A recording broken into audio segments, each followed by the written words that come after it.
Assalamualaikum warahmatullahi wabarakatuh dan selamat petang. Halo pemirsa, kita jumpa lagi dalam program Bicara Langsung. Kali ini bersama dengan saya Dian Merdekawati. Pemirsa, saat ini pemerintah Indonesia sedang sangat-sangat gencarnya untuk mempersiapkan seluruh elemen masyarakat. Karena saat ini kita tahu perkembangan digitalisasi begitu pesat tumbuh. Untuk itu, salah satunya seperti meningkatkan dan juga mempersiapkan tingkatan pemerintah terendah seperti desa. Maka dari itu Kementerian Desa Pembangunan Daerah Tertinggal dan Transmigrasi atau Kemendes PDTT meluncurkan program desa yang disebut Smart Village atau Desa Cerdas yang kemudian menargetkan akan tercapai adanya 3.000 desa yang desa cerdas, menerapkan desa cerdas di tahun 2024. Lalu di Sulawesi Tengah sendiri, Smart Village atau Desa Cerdas menjadi visi dari Bapak Gubernur kita Rusdi Mastura. Dan kemudian di tahun kemarin, di tahun 2021 atau lebih tepatnya di bulan November, telah terlaksana peluncuran pilot Smart Village atau Desa Cerdas di Desa Pakuli, Kabupaten Sigi. Lalu apa urgensinya Smart Village ini atau Desa Cerdas ini bagi pembangunan di Sulawesi Tengah dan bagaimana implementasinya? Lalu apa dampaknya secara mikro maupun makro bagi pembangunan di Sulawesi Tengah? Untuk itu pemirsa, kami membahas hal tersebut dalam dialog pada malam hari ini mengenai Desa Cerdas, akselerasi pembangunan. Dan membahas tema tersebut kami telah menghadirkan narasumber yang hadir di studio dan juga nanti akan hadir satu orang melalui ruang virtual Zoom. Di studio telah hadir bersama dengan kita Tenaga Ahli Gubernur Sulawesi Tengah, Bapak M. Rida Saleh. Assalamualaikum, selamat malam Pak. Terima kasih kehadirannya bersama kami. Terima kasih. Baik, selain itu juga di studio bersama dengan kami telah hadir Kepala Dinas Pemberdayaan Masyarakat dan Desa atau DPMD Bapak Dr. Andes Muhammad Nadir MSI. Selamat malam Pak Kadis. Selamat malam, Assalamualaikum warahmatullahi wabarakatuh. Waalaikumsalam warahmatullahi wabarakatuh. Dan juga hadir bersama dengan kita melalui ruang virtual Zoom, akademisi Universitas Tadulako selaku sosiolog juga, Dr. Saiful Esos MSI. Assalamualaikum, selamat malam Pak Dr. Saiful. Waalaikumsalam warahmatullahi wabarakatuh. Apa kabar ini teman-teman, Pak Rida dan Pak Kadis ya? Alhamdulillah sehat-sehat. Ya baik Pak, Alhamdulillah sehat-sehat. Sehat-sehat Pak Saiful. Alhamdulillah sehat-sehat. Baik, terima kasih untuk kehadiran Bapak-Bapak sekalian yang telah hadir baik di Studio 1 TVRI Sulawesi Tengah maupun di ruang virtual Zoom. Dan pemirsa, seperti apa yang tadi saya jelaskan, kita akan membahas lebih dalam mengenai program Smart Village yang kemudian tahun lalu sudah mulai diluncurkan di Sulawesi Tengah. Saya akan memulai pembahasan kita pada malam hari ini kepada Pak Nadir.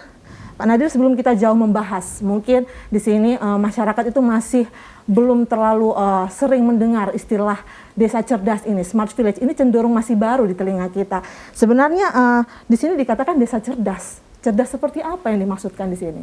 Terima kasih kepada saudara siapa? Dian. Baik. Tentunya kita sebelum berbicara Desa Cerdas ini, kita mengetahui bahwa dengan dikeluarkannya, diterbitkannya Undang-Undang 6 tentang Desa tahun 2014, di mana desa ini diharapkan desa itu harus ada konsep otonomi desa. Oke. Otonomi desa itu adalah suatu kemandirian dan hak kewenangan desa mengatur rumah tangganya. Kemudian ada beberapa pasal-pasal itu yang jelas bahwa pasal 86 itu bahwa pemerintah dan pemerintah daerah itu wajib, itu dikatakan situ wajib itu membentuk namanya sistem informasi desa. Ini cikal bakalnya semuanya. Sistem informasi desa itu meliputi itu ada perangkat keras, perangkat lunak, jaringan dan SDM. Baik. Nah itu. Ketika ini diberlakukan sistem informasi desa itu, di mana pada waktu itu, karena kita sekarang begini, kami di pemberdayaan masyarakat ada 2 aturan yang kami harus laksanakan dengan baik, dari Depdagri, kemudian dari Kemendes, ada itu. Kemudian dari Kemendes. Seperti apa itu Pak? Ya. Aturan seperti apa? Aturan ini begini, aturan pelaksananya itu seperti contoh. Ada kan beberapa kewenangan desa itu, bagaimana sumber keuangan desa, bagaimana mengelola administrasi. Ini pembagian. Ketika berbicara pemberdayaan, berarti itu versi Kemendes. Pemberdayaan. Ketika berbicara penguatan administrasi itu, pemerintahan itu versinya Kemendagri. Inilah kami satukan itu. Kemudian berbicara tentang tadi Desa Cerdas ini, itu jelas bahwa sebelumnya itu kan sistem informasi desa itu harus berlaku di desa itu. Oke. Nah, dengan menggunakan jaringan dan penguatan sumber daya manusianya. Maka muncullah kemarin itu pendataan KTP itu. Oke, jadi cerdas yang dimaksud di sini seperti apa, Pak? Nah, jadi cerdas ini ketika sistem ini kan dasarnya dulu. Baik. Kenapa departemen ini, teman-teman itu, karena ini begini. Ini kan sesuai juga agenda presiden kita. Sesuai PP 18, di mana itu ada 7 agenda secara nasional. Di situ jelas bahwa pembangunan itu menggunakan teknologi, infrastruktur teknologi, dan jaringan digital. Nah, ketika ini maka sub-subnya turun semua. Penguatan data itu berbasis aplikasi, gitu. Aplikasi sistem keuangan desa harus aplikasi, sistem perencanaan desa harus aplikasi, sampai menentukan indeks desa membangun itu. Oke, artinya cerdas ini ada pembangunan yang berbasis teknologi. Iya, berbasis teknologi itu, sehingga Bapak Gubernur juga kita ini sesuai visinya itu yang masuk dalam RPJM kita itu ada desa terang dan jaringan internet. Ini yang kita harus membaca di situ. Oleh karena itu terintegrasilah itu RPJM secara nasional ini dengan RPJM pemerintah daerah itu melalui yang Ibu sampaikan tadi, apa visi gubernur itu dan misi. Karena visi gubernur itu jelas. Apa visinya itu? Itu gerak cepat Sulawesi Tengah menuju gitu, ya lebih sejahtera dan lebih maju itu. Maka ketika kita berbicara ini komponen desa membangun, ada status desa di situ ada 5. Status desa itu sangat tertinggal, berkembang, maju dan mandiri. Kalau dia sudah mandiri berarti bukan hanya mandiri berarti ada akses juga jaringan ini supaya masyarakat cerdas, maka dikerjasamakanlah beberapa komponen, baik Telkomsel dan lain sebagainya. Itu ada beberapa kementerian yang masuk. Baik. Jadi ada satu poin yang saya tangkap bahwa desa yang awalnya mungkin belum tersentuh dengan jaringan internet, kemudian akan didigitalisasi begitu. Tapi apakah desa cerdas ini hanya bicara hal yang ditonjolkan di sini hanyalah mengenai internet mungkin, atau ada lebih luas begitu? Saya kira begini, itu kan sisi informasi itu kan luas. Nah itu sisi informasi itu karena apa? Kita berbicara tentang sekarang perencanaan sudah berbasis SDGs. Ketika SDGs itu 18 SDGs itu semua berbasis perencanaan, kemudian siapa SDM-nya di situ? Karena kita tidak bisa mengandalkan pemerintahan desa ini bersama aparatnya. Maka Kementerian Desa itu menugaskan konsultan dan pendamping desa yang ada mereka semua di pedesaan. Kita desa kita kan 1842. Baik. Artinya dampaknya akan ke banyak sektor begitu. Ya, saya ke masyarakatnya juga. Saya sudah mengumpulkan semua itu konsultan, kan dia terstruktur, ada TA provinsi. Saya kumpulkan mereka itu. Baik Pak Kadis. Saya akan ke Pak Rida. Pak Rida, apa urgensinya kemudian pemerintah provinsi kita kemudian juga mengusung desa cerdas ini menjadi salah satu visi di Sulawesi Tengah? Jadi begini, urgensinya itu karena desa adalah basis dari kehidupan sosial, budaya, dan politik. Itu basisnya di sana. Apalagi tadi Pak Nadir menyebutkan Undang-Undang Nomor 6 tahun 2014 itu memberikan otoritas politik kepada desa. Jadi hak asal usul dan hak inisiatif untuk membuat sesuatu di desa. Nah, ini kalau nggak diintervensi, jadi kita bukan mengintervensi otonomi atau kedaulatan desa, tapi mengintervensi agar desa itu bisa melakukan transformasi, transformasi sosial, ekonomi, budaya, politik di dalam desa itu supaya dia berkembang. Nah, salah satunya melalui tadi itu yang disebutkan Pak Nadir adalah desa cerdas atau smart village. Smart village itu bukan hanya digitalisasi desa, tidak. Tapi smart village itu ada beberapa kegiatan dasar yang dilakukan di dalam desa. Yang pertama itu modernisasi kelembagaan dan pelayanan. Jadi kalau Anda ke Pakuli sekarang ini, Anda sudah nggak perlu ngantri-ngantri lagi. Cukup pakai smartphone, minta administrasi, mau daftar ini, di sana di ini, datang lihat nomornya, pencet ada box itu, Anda udah bisa ngambil izinnya, udah pergi. Menarik sekali itu.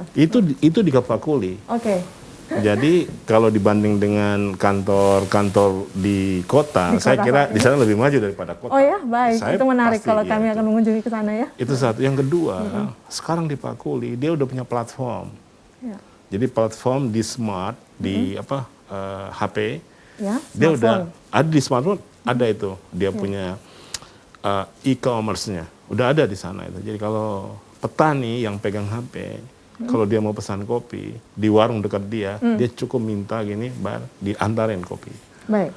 Oke, Itu nanti kita jadi- akan bahas lebih dalam Oke. itu bagaimana menariknya desa cerdas ini, Ya. Pak Rida.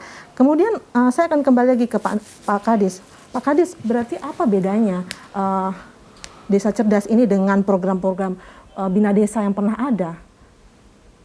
Kenapa kemudian desa cerdas ini kemudian harus lahir begitu? Sebenarnya begini, ketika kita berbicara pemberdayaan ini, itu konsep kemandirian desa itu ada dua pendekatan. Ketika pendekatan perorangan itu berarti dia bantuan ya. Oke. Tidak ada pemberdayaan di situ. Kemudian ketika bersifat pemberdayaan, maka dia itu didekati dengan pendekatan kelembagaan. Nah, itu. Jadi masyarakat itu sekarang ini diajak mereka itu ikut serta di dalam perencanaan. Nah, itu metode partisipatif. Nah, itu mereka merencanakan apa mereka butuhkan. Itu di desa itu. Nah, kemudian ketika mereka diajak bermusyawarah oleh difasilitasi oleh yang ditugaskan yang saya sampaikan para tenaga pendamping desa semua itu, maka ada prioritas gitu. Nah, ketika ada prioritas itu, apa yang dilaksanakan? Nah, mereka juga yang bekerja itu. Ketika mereka bekerja, mereka mengawasi. Itu pengawasan. Inilah konsep kami itu di pemberdayaan masyarakat. Dan ini sebenarnya program-program ini kan dari dulunya ada pen-pen pedesaan gitu. Sebelumnya ada IDT. Nah, itulah. Ketika terjadi pergantian kepemimpinan nasional itu, versi ini berubah lagi dengan munculnya dana desa ini. Karena sumber keuangan desa itu, nah ini desa ini seperti putri cantik yang saya sampaikan ini. Nah, mereka itu banyak sekali lembaga-lembaga yang memperkuat apa semua sehingga kita harus punya pedoman. Pedoman itu apa? Putri cantik Nah, yang iya, Bapak putri sebutkan ini cantik. seperti apa? Putri cantik itu banyak yang yang lirik ya? Iya, melirik ada. Oke, seperti apa Pak Karena maksudnya? dana begini. Ketika mereka menyusun suatu perencanaan itu, karena sumber keuangan begini, APBN itu ada dana desa. Dana desa itu kan berapa jumlahnya itu? Itu bukan kalau dana provinsi ada, apakah dia bersifat bantuan atau bersifat hibah. Ketika kabupaten itu ditambah dia ADD, alokasi dana desa. Oke. Alokasi dana desa itu bersumber dari pembiayaan dari kabupaten kota itu memberikan gaji para aparatur dan lain sebagainya. Tapi dana desa ini sudah ada aturannya. Begitu apa aturannya? Kita harus melihat PMK. PMK itu ya putusan Menteri Keuangan. Contoh di era Covid. Ketika di era Covid itu maka 40% itu untuk BLT. Nah, yang kedua 20% untuk ketahanan pangan, 8% untuk Covid, kemudian selebihnya 32% untuk proses lainnya. Baik. Inilah yang tetapi di era sekarang ini ketika Covid-19 itu diuntungkan Kades. Karena mereka itu di wilayah barat itu sudah dikerjasamakan. Itu kerjasama dengan universitas. Bagi kepala desa, karena ada programnya Sapa Desa. Sapa Desa itu melalui live, melalui webinar. Kepala-kepala desa itu adanya jaringan tadi, mereka diikutsertakan siapa yang hadir, itu Baik. universitas itu, maka dihitung SKS-nya. Maka banyak kepala desa sekarang diuji membuat karya tulis jadi sarjana. Oke, itu keunggulannya. Itu sudah cerdasnya di situ. Sudah cerdasnya di situ. Siap. Kemudian masih bicara soal dana desa. Tadi karena Bapak sudah Ya, menyebutkan siap. mengenai dana desa. Penggunaan untuk desa cerdas ini sendiri, apakah menggunakan dana desa atau ada maksudnya kucuran aliran yang lain? Nah, kalau untuk program dari Kementerian Desa itu melalui loan agreement ya. Yeah. Itu Oke, ada yang ada. dalam tahun 2022 setengah ada masuk dalam lokasinya 3 kabupaten, di mana ada kabupaten 20 desa, kemudian ada desa yang 15 desa itu. Kemudian Bapak Gubernur juga ini karena di situ undang desa itu kan boleh Bapak Gubernur itu akan melakukan itu alokasi dana itu karena di situ sistem informasi desa ini wajib, nah itu pemerintah atau pemerintah daerah siapa Baik. boleh itu. Baik Pak Kades, nanti kita akan bahas lebih Ya, dalam tentang siap. hal itu. Saya akan ke Pak Saiful, Pak Dr. Saiful. Tadi di Ya. sini kami sudah membahas seperti apa konsep desa cerdas itu. Ya, seperti apa konsep desa cerdas itu. Kemudian di sini juga dipaparkan sedikit tadi bagaimana desa Pakuli saat ini begitu berkembang sedemikian rupa. Kemudian saya ingin bertanya kepada Pak Saiful mengenai hal ini. Pak, apakah desa-desa kita di Sulawesi Tengah ini itu sudah siap untuk menerima adanya perubahan dengan desa cerdas ini atau melakukan dan menjalankan smart village? Kalau kita melihat era digitalisasi saat ini, memang sudah ini saatnya, kita tidak bisa menghindar. Tapi apakah masyarakat desa kita di Sulawesi Tengah saat ini sudah siap? Ya, kalau kita bicara tentang kesiapan masyarakat, ya itu bagian dari apakah masyarakat sudah smart, jadi dalam pengertian smart community. Jadi menurut saya kesiapan itu sangat tergantung kepada apakah masyarakat tersebut kreatif ya, kreatif dan inovasi terkait dengan bagaimana dia mengelola kekayaan alamnya. Kemudian bagaimana kelembagaan masyarakat di desa tersebut, kemudian bagaimana partisipasi masyarakat desa tersebut. Jadi kesiapan itu sangat tergantung kepada apakah masyarakat itu sudah smart. Nah, disinilah terkait dengan yang dikatakan oleh Kepala Badan tadi, banyak program-program terkait dengan pemberdayaan. Tapi inti dari program pemberdayaan sesungguhnya adalah bagaimana kreativitas ya, kreativitas. Jadi kalau kita menggunakan konsep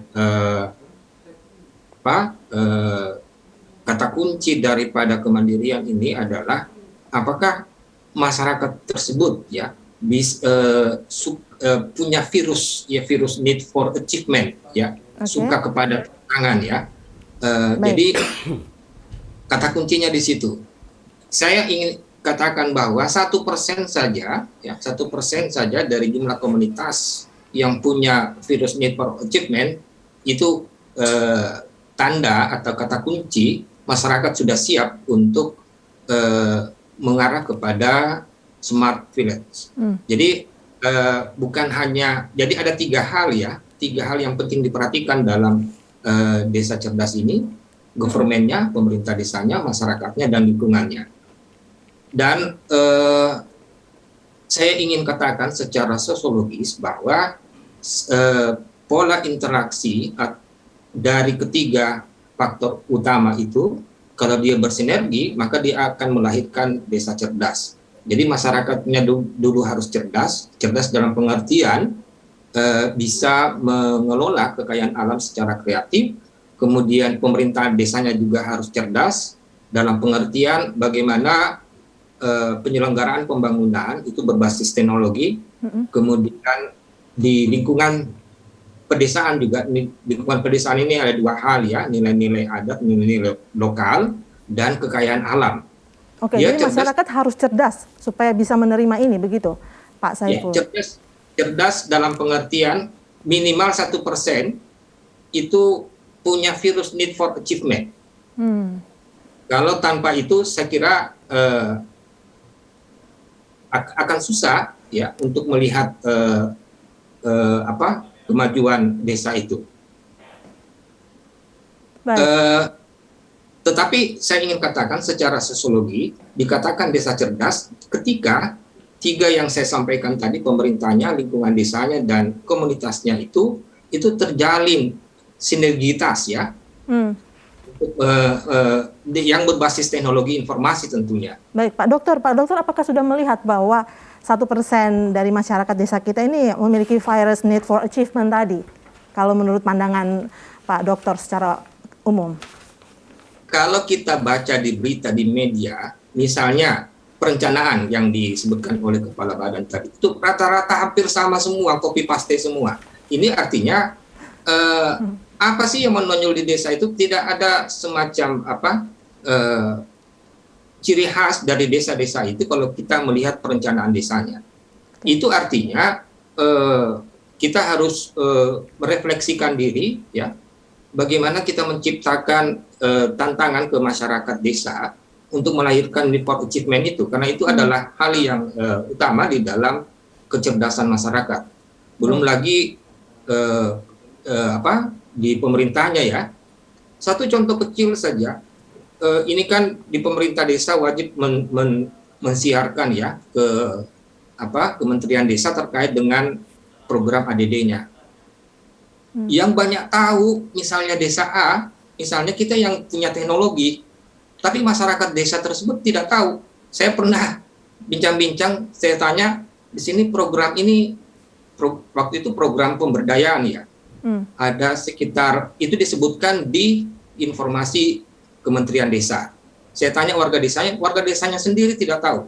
Padahal di Undang-Undang Desa, sebenarnya Undang-Undang Desa ini mengamanahkan kepada negara untuk jadi hak desa itu memperoleh perangkat terkait dengan informasi desa. Baik. Jadi saya pikir itu yang penting. Baik.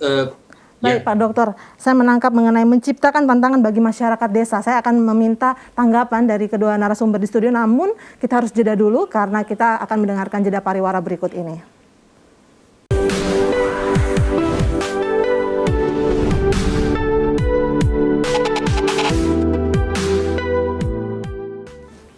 Pemirsa, Anda kembali dalam program Bicara Langsung. Pada petang hari ini kami membahas tentang Desa Cerdas Akselerasi Pembangunan. Dan kami melanjutkan dialog diskusi kami pada malam hari ini. Saya akan kembali ke Pak Rida. Pak Rida menanggapi apa yang disampaikan oleh Dr. Saiful tadi itu mengenai Virus Need for Achievement dan menciptakan tantangan bagi masyarakat desa. Jadi begini, seperti apa memang tanggapan Bapak? Desa cerdas itu tadi kita udah sampaikan bahwa salah satu upaya kita untuk mengintervensi agar terjadi transformasi di pedesaan itu melalui digitalisasi desa. Itu hanya salah satu media. Digitalisasi desa itu hanya salah satu media untuk mempercepat transformasi di pedesaan. Tapi yang kita inginkan itu kan bukan pendekatannya, itu bukan monoculture. Ya, jadi desa itu beragam bioculture. Tadi sudah disebutkan ada desa yang memang cirinya mempertahankan kearifan lokal. Tapi kearifan lokal itu tidak menghambat perkembangan dari masyarakat desa, termasuk ekonominya. Jadi kearifan lokal itu menjadi basis pertahanan desa untuk desa itu maju dan punya identitas. Itu poinnya. Kan, Justru gitu. itu yang mau kita angkat. Itu yang kita harus jaga gitu. Tapi ada desa-desa yang pendekatannya dia bisa tumbuh tidak hanya per desanya, tapi per kawasan. Berbasis kawasan. Kalau Anda Jadi pergi, lebih kecil lagi. dia lebih besar justru. Lebih besar, Jadi ada desa, kalau Anda pergi di Morowali, beberapa desa di sana yang desanya itu bukan terintegrasi, ya kita sebutlah terintegrasi oleh perkebunan besar. Jadi ada 5 desa itu ada di perkebunan sawit. Baik. Atau di perkebunan lain ya, kopi misalnya. Itu pendekatannya juga berbeda. Kita tidak bisa samakan karena basis ekonomi masyarakat desa sana sudah berbeda dengan basis ekonomi yang ada di Pakuli, begitu, yang basisnya sawah, yang sawahnya masih dikelola secara komunal. Ya. Kalau Anda mungkin pergi ke Toro juga berbeda di sana. Mereka itu punya problem karena mereka ada di kawasan Taman Nasional, tentu ada keterbatasan di sana. Padi yang mereka kembangkan di sana itu karena doktrin dari kearifan lokalnya, mereka mau padi organik yang nggak mau bersentuhan dengan kimia. Benar. Itu semua bagian. Tapi ini harus diintervensi. Jadi bagaimana caranya digitalisasi desa ini melakukan transformasi di pedesaan agar desa itu sejahtera. Ekonominya berkembang, pelayanan tata pemerintahannya bagus, pelayanan masyarakat oke.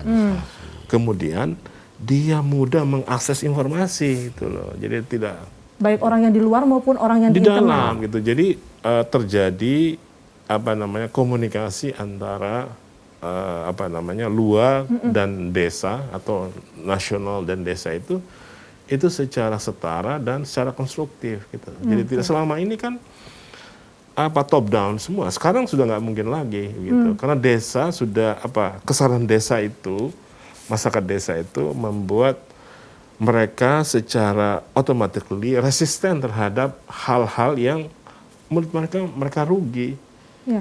Tidak bermanfaat bagi mereka. Itu sudah sering terjadi. Saya di kantor gubernur banyak sekali menerima kasus itu dari desa. Baik. yang berbenturan dengan berbagai problem di sana. Itu salah satu. Jadi jangan kita lihat itu negatif. Itu salah satu bentuk dari di mana informasi telah menyebabkan kesadaran di desa yang lebih maju melihat masalahnya. Dan juga nanti akhirnya orang meninggalkan desa begitu beralih ke kota karena melihat kota lebih menarik begitu juga mungkin. Justru mudah-mudahan nggak begitu, Oke, karena informasinya. Jadi mereka itu lebih banyak melihat masa depan di desa daripada mereka pergi ke kota. Ya, Nah, jadi justru itu yang mau dicegah. misalnya begini, saya kira orang Pakuli kalau dia tambah maju, dia nggak bakalan mau lagi datang ke kelurahan di kota. Kenapa? Karena di sana itu sudah lebih mudah. Kalau saya mau beli sesuatu, saya pakai ya. Kalau saya mau urus perizinan di desa, saya hanya pakai ini. Oke. Jadi dia lebih ini. Tapi ini jangan dilihat dia sesuatu yang apa namanya? Ini harus dilihat sesuatu yang positif. Tapi begini. Yang juga penting kita juga harus lihat dampaknya, gitu loh. Dampak sosialnya itu. Nah, jadi perubahan-perubahan yang terjadi di sana juga perlu dilihat gitu. Jangan sampai ada penyalahgunaan teknologi dan macam-macam. Benar, dampak gitu. sosial akan kita bahas nanti, Itu dia, ada sesinya. Nah, saya akan ke Pak Kadis. Pak Kadis mungkin menambahkan sedikit mengenai apa tadi yang sudah kami bahas di sini tentang menciptakan tantangan bagi masyarakat desa ini. Saya begini, ketika saya jalan-jalan, ini kami kan sudah keliling. Baik di jalan Geluk, Kebon. Saya melihat begini seperti satu beliau bilang kawasan tadi itu. Saya melihat begini, ada masyarakat. Ketika kita temukan di daerah tikungan begini, mereka kumpul-kumpul di sini. Saya stop. Oke. Nah, saya pura-pura buang air kecil. Ketika itu saya ajak mereka bicara. Kenapa Anda di sini? Saya bilang, kami di sini Pak, di sini jaringan kuat. Nah itu. Kemudian artinya ada titik-titik tertentu. Itu kami ini Pak dia bilang, kami remaja dia bilang, saya pancing terus mereka ini supaya kita kan mensurvei juga. Okay. Kenapa Anda di sini? Oh, desa kami sebelah Pak tidak ada jaringan. Karena ini smart village hanya 2 pemicunya. Ketika ada listrik, maka ada internet. Gitu. Listrik dan internet. Nanti saya akan tanya mengenai bagaimana kolaborasi yang sudah dilakukan oleh pemerintah provinsi. Namun saya ingin tanyakan dulu ke Pak Kadis. Pak Kadis, kemudian bagaimana tadi kita bicara tentang local wisdom. Local wisdom yang dimiliki oleh desa-desa di Sulawesi Tengah, kalau secara umum Pak Kadis bisa gambarkan apa yang kita miliki yang kemudian nanti akan jadi potensi keunggulan berbeda dari desa-desa cerdas yang pernah ada misalnya di daerah Jawa begitu. Nah, sebenarnya begini, ketika Kemendes ini melakukan smart village ini, ada fase 1 itu sudah terlaksana. Ternyata fase 1 begitu baik ini. Kenapa? Saya bertemu dengan direktur yang menangani ini, masa itu beliau ini adalah orang Sulawesi Tengah.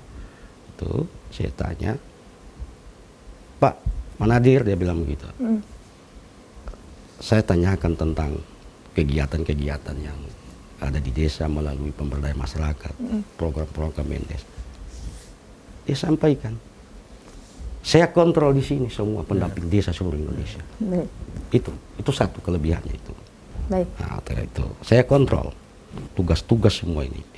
Karena sekarang bukan seperti dulu, pendamping desa itu jarang ke desa.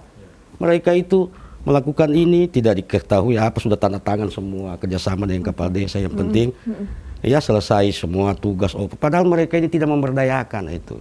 Sekarang tidak bisa. Ketika ada jaringan ini, mereka itu pendamping misalnya ke desa itu mereka masih manual Pak. Karena mereka tidak bisa menginput langsung. Musyawarah apa berbasis SDGs itu direncanakan, itu harus diisi. Jadi menurut Pak Nadir, local wisdom apa yang kita miliki di Sulawesi Tengah? Yang keunggulan potensi yang kita miliki? Potensi kita ini kan banyak. Nah, kita kan ada potensi wisata itu. Kemudian ada potensi-potensi terkait seperti beliau sampaikan. Di desa itu kan, kalau di Morowali. Tapi kami ini begini. Ketika ada potensi, bagaimana mengembangkan ini? Karena desa ini tidak boleh. Desa ini hanya begini terus. Minta anggaran, minta. Tetapi sejauh mana Anda ini meningkatkan pendapatan desa ini? Nah, itu. Sehingga digitalisasi ini perlu untuk, masyarakat tinggal, ada ikanku, saya bikin apa? Kan begitu. Dapat terlaksana begitu Pak Kadis. Saya akan kembali ke Pak Rida. Pak Rida tadi disampaikan bahwa pariwisata memang menjadi hal yang mencolok bagi Sulawesi Tengah. Kalau Desa Pakuli sendiri apa yang diusung Kalau di Desa Pakuli sebenarnya sebagai satu pilot project ya, kita ingin menjadikan dia sebagai satu desa di mana desa tersebut didukung dengan digitalisasi desa, dia bisa berkembang secara ekonomi sebenarnya. Jadi informasi lebih cepat, kemudian di sana kan potensinya juga banyak ya, peternakan, kemudian sawah, padi, terus kuliner juga ada di sana. Itu yang kita dorong di sana. Termasuk sebenarnya ingin memberitahukan bahwa desa ini sudah saatnya untuk melayani warganya itu lebih modern, lebih cepat, sebenarnya seperti itu. Jadi begini, kita jangan menyalahartikan digitalisasi desa. Digitalisasi desa itu hanya satu perangkat alat untuk mendorong transformasi di pedesaan ya.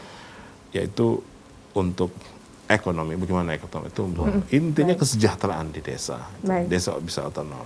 Sekaligus mempertahankan local wisdomnya, menjaga local wisdomnya. Pak Rida, kami ingin lebih tahu nanti teknisnya bagaimana tahapan implementasinya, namun saya akan ke Pak Dr. Saiful terlebih dahulu. Pak Dr. Saiful, dampak yang terjadi akibat adanya desa cerdas ini begitu banyak. Tapi saya ingin bertanya kepada Pak Dokter mengenai dampak sosial yang kemudian akan terjadi dan efek samping apa yang kemudian mungkin sejak saat ini kita perlu waspada begitu dari pandangan Dr. Saiful dalam pelaksanaan Smart Village ini. Ataukah memang ini hal yang begitu positif, tidak ada hal yang perlu kita waspadai? Ya, kalau kita bicara teknologi itu pasti dua sisi ya, ada positif, ada negatif. Tetapi yang ingin saya tekankan di sini, persoalan digitalisasi seperti yang Bung Rida tadi sampaikan itu cuma alat ya. Yang ingin saya tekankan adalah bagaimana kalau kita bicara dampak, saya stressing dulu bahwa tadi terkait dengan kesiapan, nanti berkaitan dengan dampak, yang saya sebutkan tadi itu ketika kejelasan yang mau dikelola ya.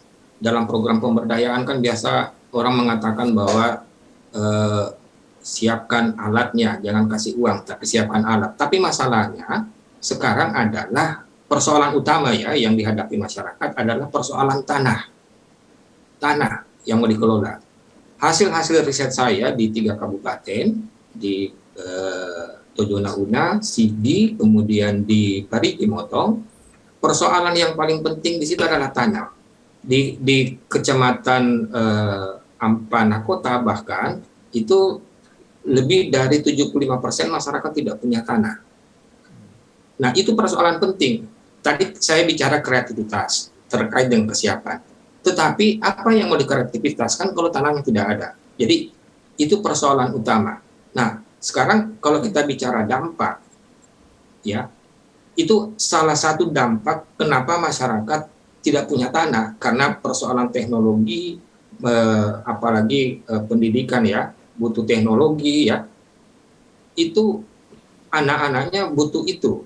Nah, karena itu tadi kreativitas tidak ada, maka yang paling dekat dijual itu tanah. Ini yang paling miris. Jadi saya kira persoalan digitalisasi karena itu. Tadi saya ingin menanggapi juga Kepala Badan terkait dengan listrik yang berkaitan dengan persoalan digitalisasi. Di pemerintah nasional itu kan sudah menyiapkan tol langit ya, istilahnya tol langit. Artinya desa-desa yang tidak punya akses, saya pikir itu pertama yang harus diurus oleh Bung Ridho, bagaimana komunikasi dengan pemerintah nasional sehingga seluruh masyarakat di Sulawesi Tengah itu bisa mengakses internet. Saya pernah ke desa Wematopa, Ulu Bongka, di sana jalan susah, tidak ada listrik, tapi internet bisa. Jadi ada program tol langit ya. Saya kira dampak-dampak dari digitalisasi ini tentu persoalan-persoalan yang terkait dengan kebutuhan masyarakat ya, kalau itu sudah menjadi kebutuhan, tentu saja akan menjadi faktor pembiayaan di dalam masyarakat. Itu yang perlu dipertimbangkan.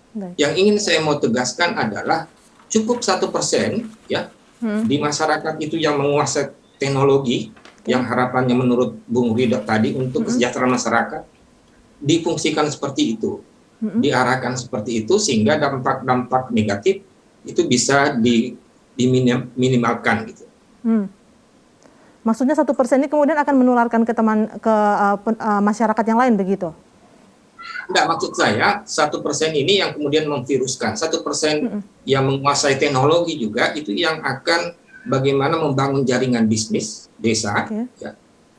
Saya ingat cerita di kepala desa di Tojo Nauna, dia negosiasi kepala desanya ya, dia menampung rica kelompok kecil di masyarakat, kemudian karena kepala desa ini punya jaringan internet dan jaringan pasar, sehingga menaikkan ada nilai tambah terkait dengan negosiasi ke pasar. Saya ingat kemarin juga waktu saya ke masyarakat adat, ya, dia bisa membuat teknologi semacam penyulingan, belajar sendiri secara otodidak di YouTube.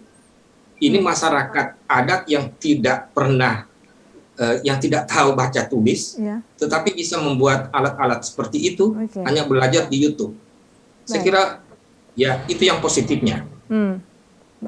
Baik Pak Dr. Saiful, saya akan kembali ke Pak Rida. Pak Rida, menanggapi apa yang disampaikan oleh Pak Dr. Saiful mengenai tadi sebuah hal yang begitu miris, begitu kita ingin berinovasi dengan desa cerdas, namun kemudian alatnya, contohnya di sini diberikan contoh mengenai tanah yang tidak dimiliki oleh itu problem ya. Memang, warga desa seperti sekarang itu. Salah satu problem dari masyarakat desa itu adalah akses terhadap hak produksi ya, karena mereka nggak punya tanah dan seterusnya. Ini memang satu problem sendiri itu loh. Jadi kalau kita lihat problem pertahanan di pedesaan itu kan bukan problem kultural karena tidak dikelola, tapi tanah mereka banyak dikuasai oleh korporasi itu loh, seperti itu problem strukturalnya.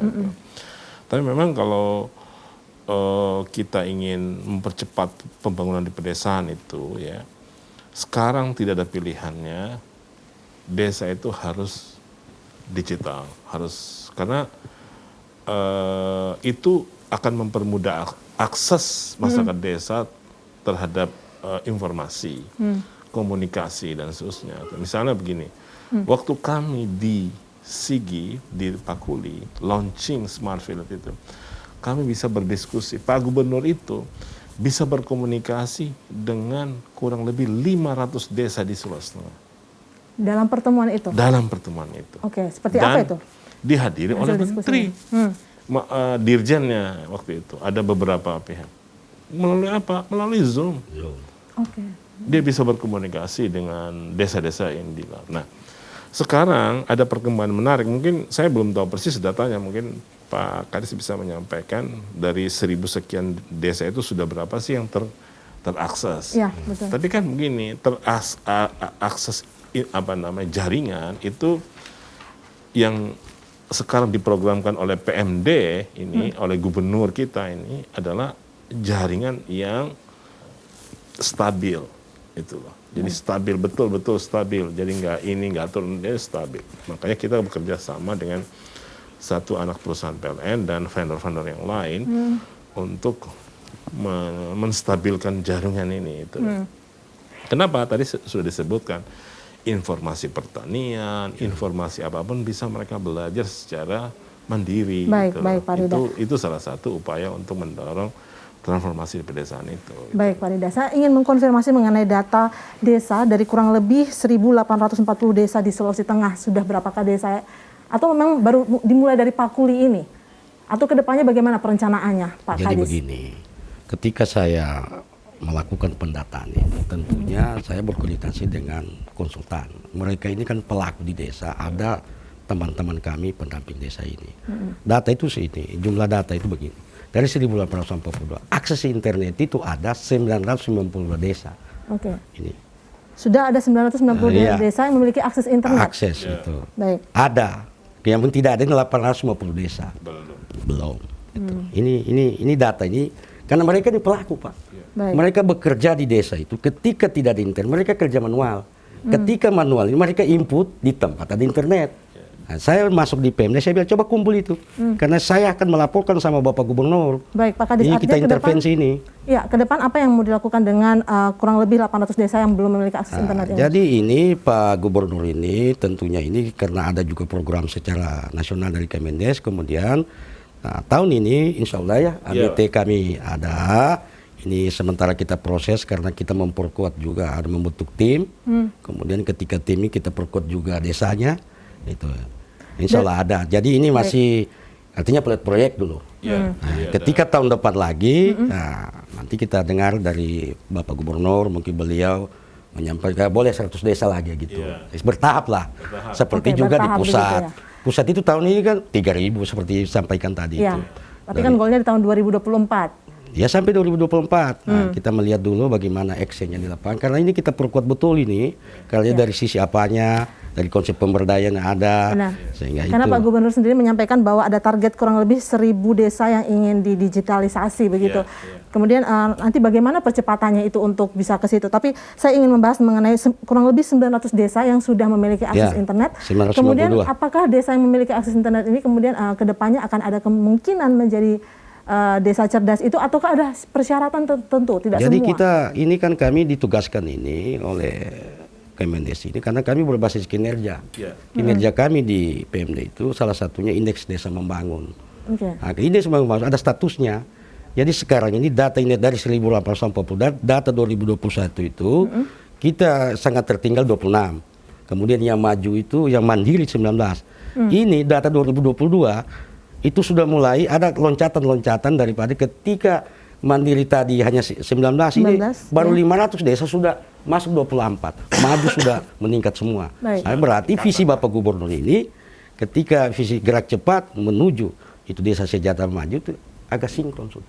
Kami akan melaporkan kepada Gubernur karena pendataan ini semua harus diinput Pak itu. Ada indikator-indikator, ada 3 itu ketahanan sosial, ketahanan ekonomi, ketahanan lingkungan. Itu banyak sekali sub indikatornya lagi. Ini yang kami akan sampaikan Bapak Gubernur.